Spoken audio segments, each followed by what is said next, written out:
Okay, we've been sent another case for review. This one is for an anterior tooth number 8. Um, the note sent along with the case: a patient came in with crown number 8 in hand, decay and nothing left of root to save. Extracted the tooth, grafted with autograft, and made a temporary bridge from looks like 7, 8, and 9. Patient travels a great deal and would like as few visits as possible. This will be my first upper anterior implant. Also very nicely sent was some pictures of the case. Here you can see, here you can see the extraction site in the graft, and then here you can see the temp and place 7, 8, 9 implant bridge temp. So with that being said, my first thing that I notice in this particular scan is that the tooth for number 8 is still in the scan. So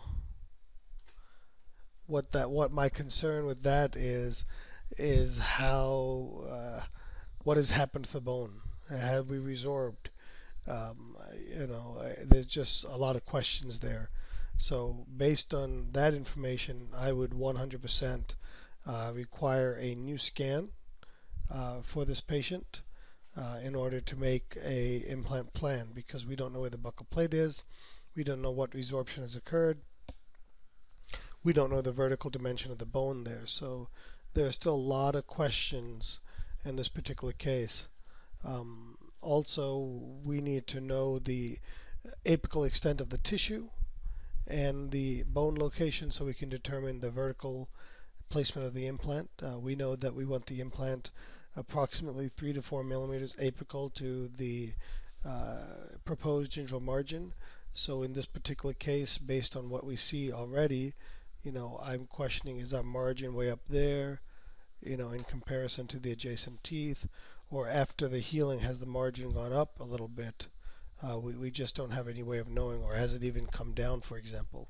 Without that information, it's hard to determine exactly where the implant should be placed, and certainly also getting a better idea of where the bone is. In our preoperative picture, we can see what appears to be the buccal plate extends all the way to about right here. So there's some questions, but also in looking at this, one of the concerns I have with this particular plan is we seem to be entering into the incisive foramen right here, and I would like to avoid that if possible. How can we do that? One thing I look at is the end of the root is right here, so we do have some space to take this implant over a little bit and maybe not get quite so much into that.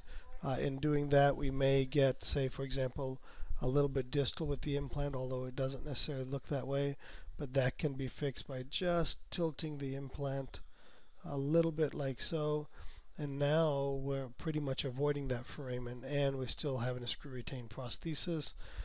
So I would be happy with that. So my suggestion in this particular case, also, I don't like how thin that area of bone is right there. I may consider going to a 3.5 millimeter implant. But a lot of questions, as you can see. So my suggestion in this case is to have a new scan made, especially in the anterior area. The margin of error is much lower, so that would be nice to see, so that we can make a proper plan. Thank you for submitting this case.